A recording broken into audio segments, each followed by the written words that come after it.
Pour être pasteur, il faut être patient et endurant à la souffrance. On lutte constamment contre la faim, la soif, la fatigue.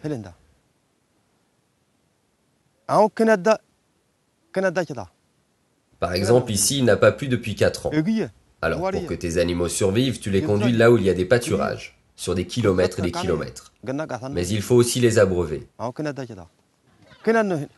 Tu peux passer une journée entière autour d'un puits, parfois même 2 jours, sans pour autant abreuver la moitié de ton troupeau. Pour toutes ces raisons, il faut de la patience et de l'endurance.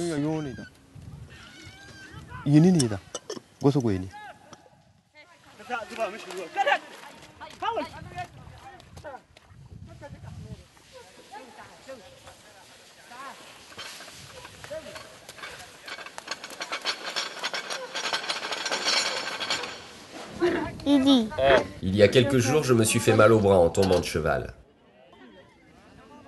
Je ne monterai plus jamais ni sur un cheval, ni sur un chameau. Je ne veux pas être pasteur, mais instituteur.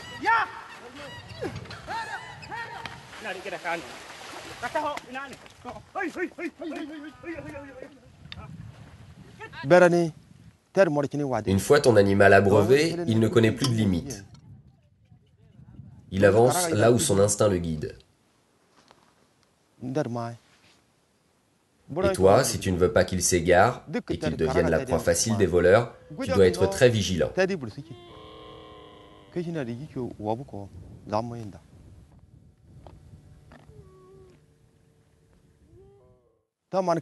Les conditions de vie d'un pasteur sont particulièrement difficiles.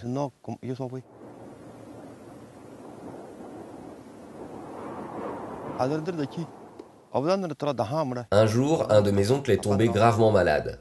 Or, le district sanitaire le plus proche d'ici est à Ngurti, à environ une journée de marche à dos de chameau. À mi-chemin, mon oncle s'est réellement senti très mal. On a ralenti notre allure, mais malheureusement, il est mort sur la route. On l'a enterré, puis on est revenu. Maintenant, quand l'un d'entre nous est malade, qu'il ne peut supporter le voyage, nous envoyons quelqu'un à cheval pour avertir le poste de santé de Ngurti. On vient alors le chercher avec un véhicule, mais c'est à nous de supporter tous les frais d'essence et de médicaments.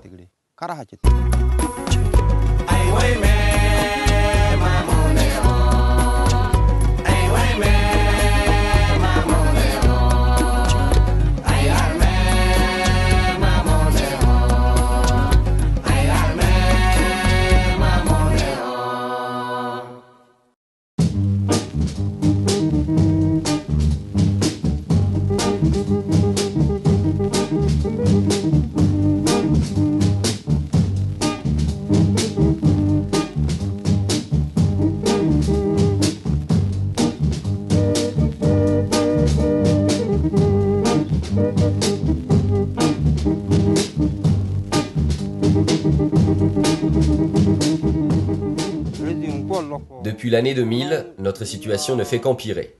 Nous avons perdu beaucoup de chameaux à cause des sécheresses et des maladies. Il y a eu comme une sorte de régression.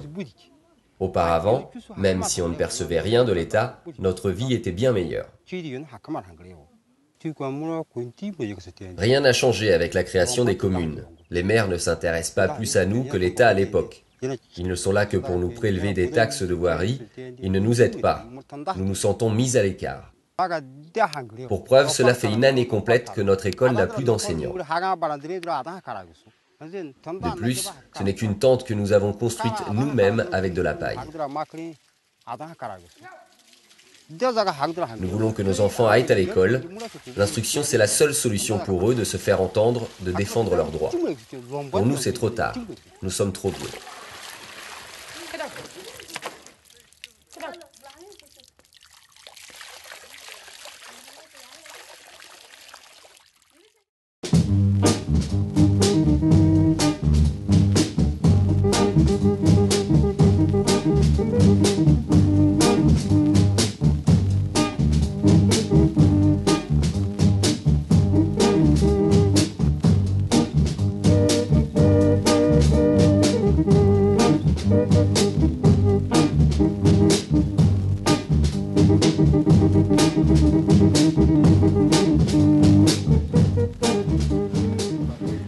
Récemment, j'ai passé dans la localité, juste à côté.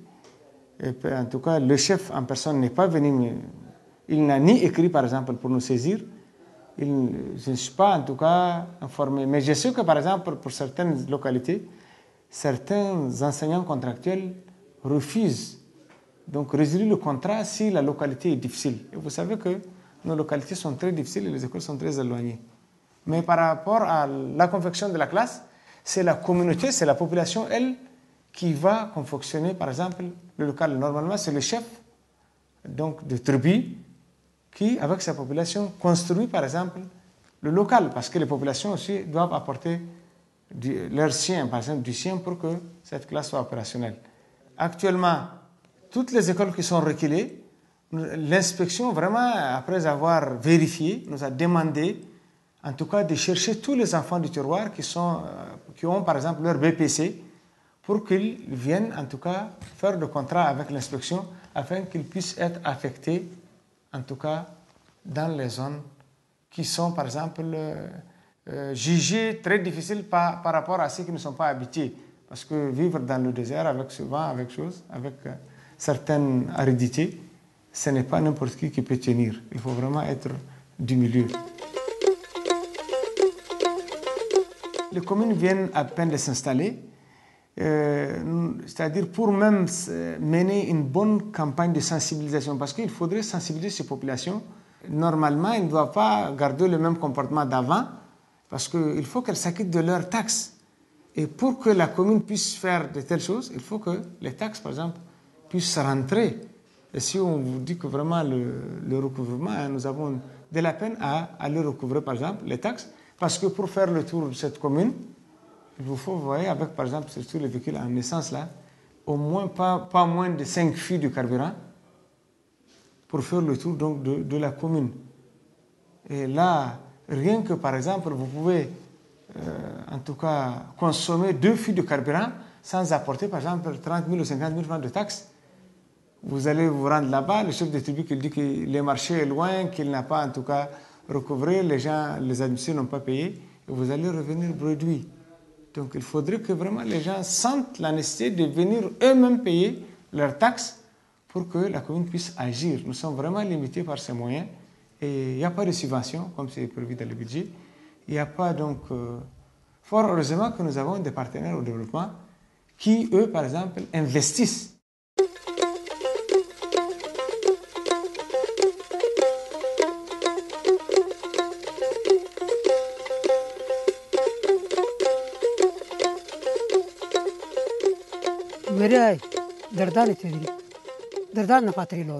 Nous n'avons jamais pensé à nous regrouper pour faire part de nos problèmes directement aux autorités administratives. Nous avons plutôt l'habitude de nous adresser à nos chefs de groupement ou nos chefs de tribu pour qu'ils aillent ensuite en parler aux autorités. Mais il ne se passe jamais rien. Nous entendons bien certains échos au sujet de distribution de vivres, de subventions, alors nous espérons. En fait, le grand problème, c'est que même nos chefs de groupement font passer leurs intérêts et ceux de leurs proches avant les nôtres. Nous sommes vraiment fatigués de cette situation.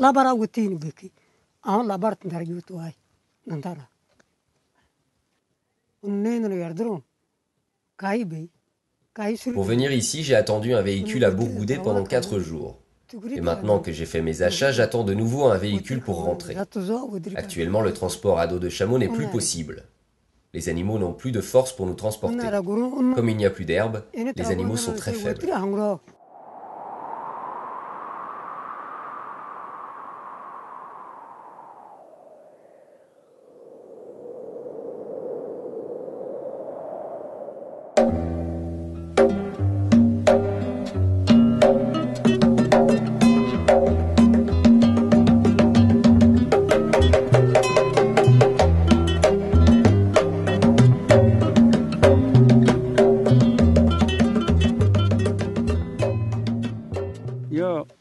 La première grande sécheresse que j'ai connue est celle dite de Bridji, ou ruée vers l'ouest. C'était il y a un peu plus de 30 ans. Puis il y a eu celle de Gando, il y a 20 ans. Et depuis, c'est par intermittence 1 année sur 2. L'élevage est devenu moins profitable qu'autrefois, et régressif depuis 40 ans.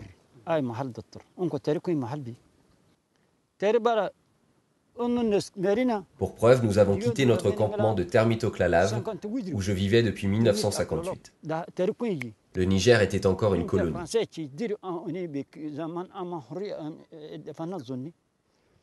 À cette époque, j'avais plus de 200 têtes d'ovins. Actuellement, j'en possède à peine 100.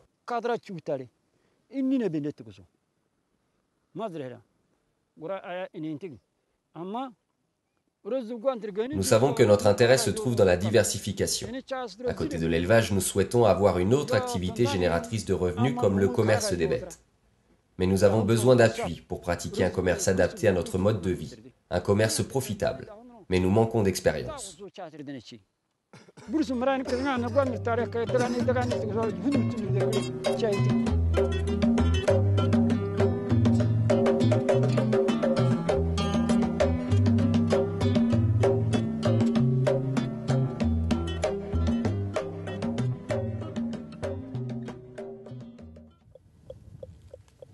C'est le manque de pâturage qui fait en sorte que l'éleveur est obligé à pratiquer le commerce. Ce n'est plus l'élevage d'antan où l'éleveur ne vit que des produits de l'élevage. C'est-à-dire qu'il vit des laits, de viande et il vend une ou deux bêtes pour acheter son mil et autres et c'est tout. Non, ce n'est plus ça. Maintenant, les animaux ne se multiplient pas tellement.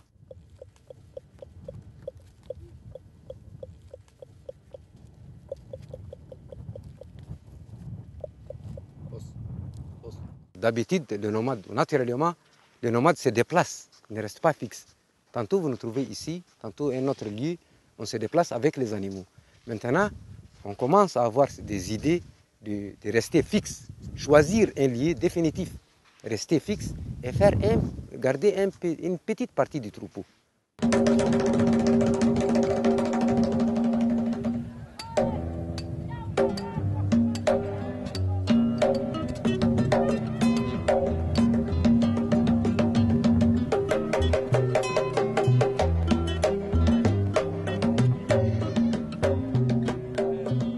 Na kara fan 100 a sayar mun fa akuya ta yi albarka ka sayar mun 10 albarka albarka 10 kai fa akuyan nan kai albarka 10 to kamar wannan din fa wannan mun sai da shi an sai da he wannan fa wannan shida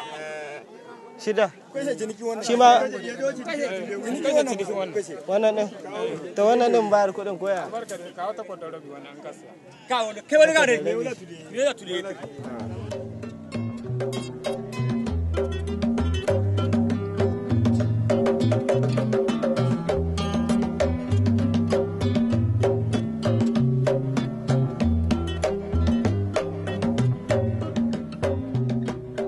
ba rasa matsala. Actuellement, nous sommes en période de sécheresse. Le manque de pâturage cause beaucoup de problèmes au bétail. Ce dernier a dépéri. En plus de cela, il y a les maladies du troupeau. Il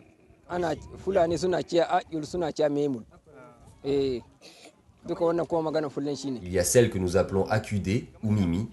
Une de mes vaches en est morte il y a 2 jours. Lorsqu'elle est atteinte de cette maladie, les yeux de l'animal s'enfoncent dans leurs orbites. Elle maigrit, ne broute plus, ne boit plus et se lèche les narines jusqu'à ce qu'elle devienne sèche. La peau durcit et elle finit par mourir.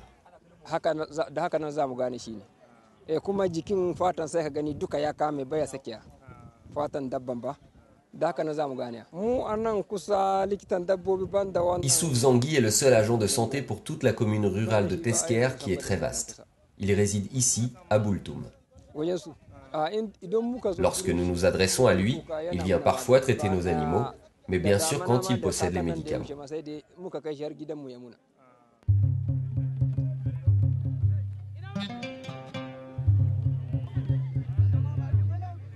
C'est pas vraiment facile. Il faut voir dans le PA de Tesker, il y a pratiquement 3 postes qui existent, mais dont il n'y a aucun agent. Vous allez à Teskerville, vous avez le centre pastoral de Tijra, vous avez le centre pastoral de Yugoum. Donc là, il n'y a aucun agent. Avant, c'était occupé par des agents, mais maintenant, il n'y a pratiquement pas d'agents. Donc l'éleveur doit prendre en charge tous les coûts. Je vous dis tous les coûts. Donc les frais de vaccins et traitements, le déplacement de l'agent, donc le carburant de la moto par exemple.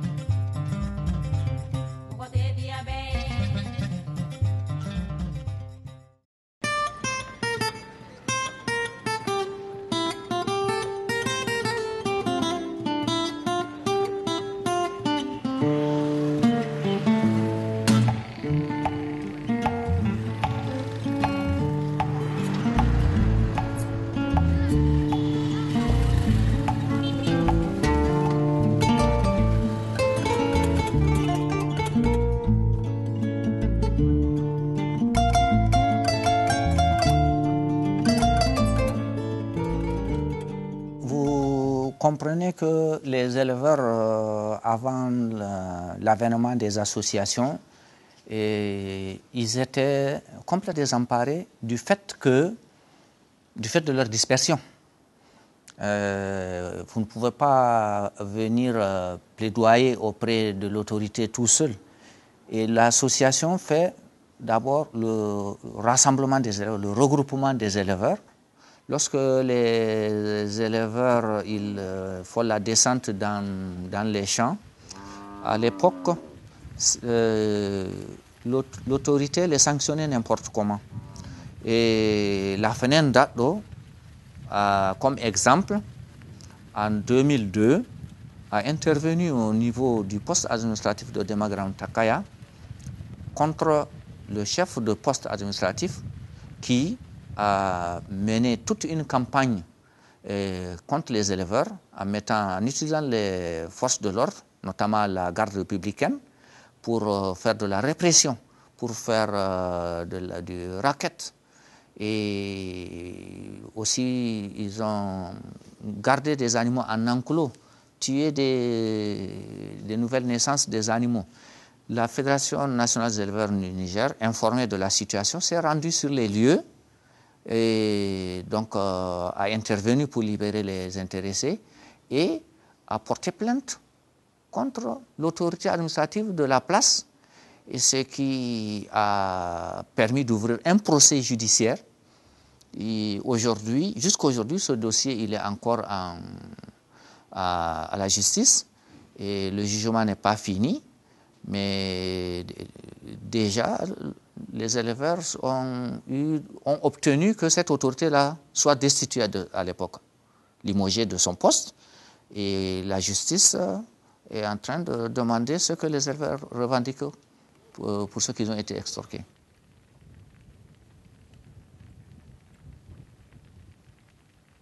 Je vais dire qu'aujourd'hui, la vie des pasteurs, elle est précaire. Je n'exagère pas sur les mots, du fait que l'élevage ici est basé sur la mobilité. Cette mobilité, elle est aujourd'hui un peu handicapée du fait que les couloirs sont bouchés par endroits, rétrécis quelque part, et il y a de l'intolérance au niveau des agriculteurs et de l'autorité.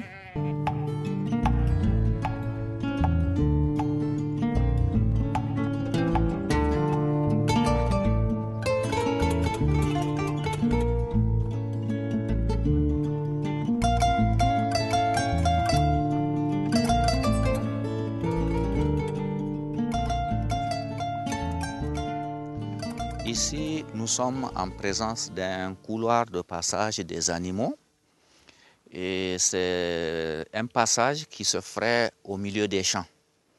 Vous avez de ce côté des champs de culture de mil, de l'autre côté également, c'est toujours des champs.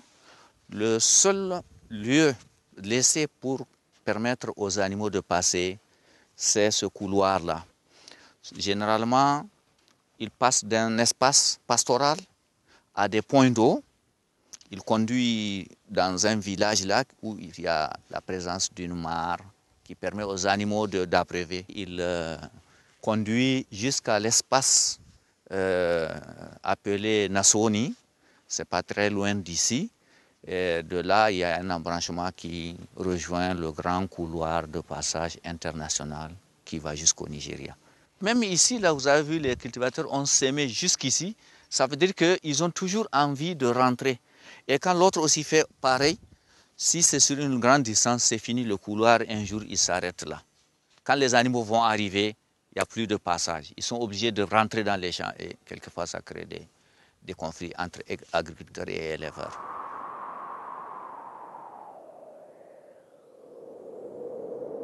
Maintenant, au niveau de chaque commune, il y a les commissions foncières au niveau de la commune. Du moins, elles sont en train d'être créées. On les appelle les COFOCOM. Ces COFOCOM-là, sont tels qui vont s'atteler à l'avenir pour matérialiser les couloirs de passage, pour que plus jamais on ne bouche les couloirs de passage. Et mieux, là où les couloirs étaient perdus, avec des concertations, avec les responsables coutumiers, avec l'autorité administrative, les villageois, donc ils vont organiser des concertations pour ressortir les anciens couloirs. Parce que sinon, les conflits vont toujours continuer à arriver. Alors que c'est très simple.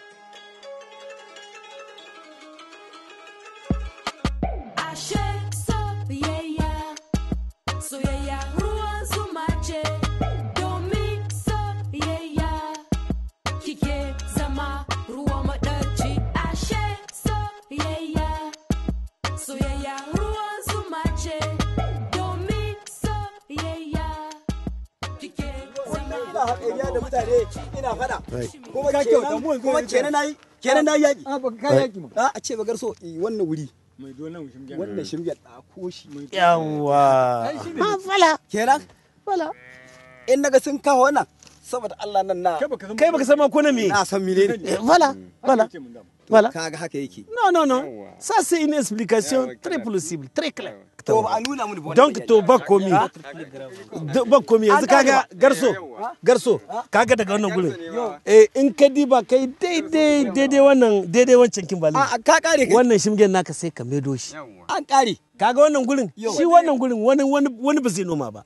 Il y a 9 couloirs de passage qui sont balisés et aujourd'hui qui sont en train d'être mis en culture et à peu près une dizaine d'heures de pâturage.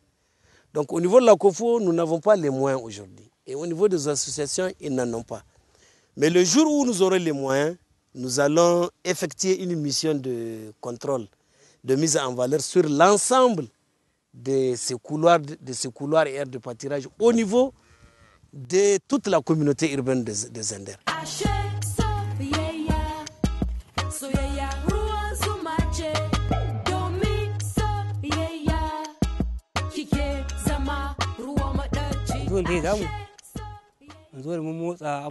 Comme les champs ont été semés, je quitte maintenant le département de Myria pour aller au nord, dans la zone pastorale.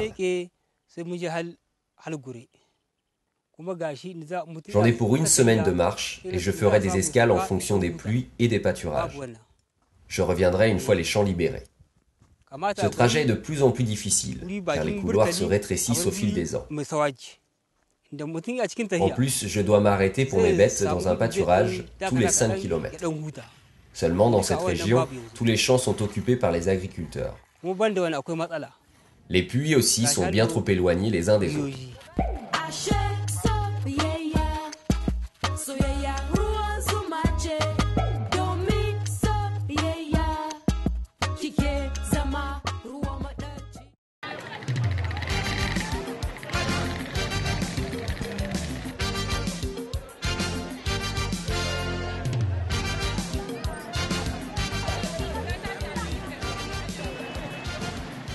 Est-ce que nous, les pasteurs, nous sommes unis? Est-ce que nous, les pasteurs, nous voyons comment est-ce que nous voyons l'avenir du pastoralisme? Et c'est à nous de régler ces problèmes-là. Et maintenant, quand nous on arrive, l'État ne peut être qu'un régulateur.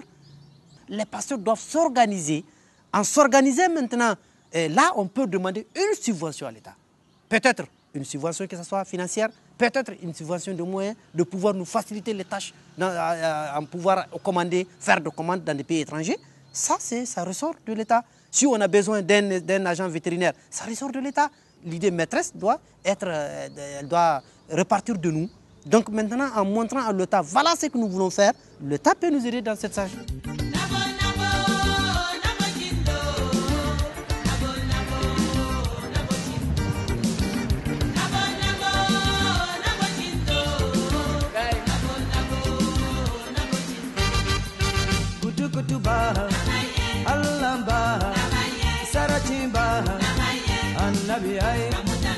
Annabi ay nasara jina jido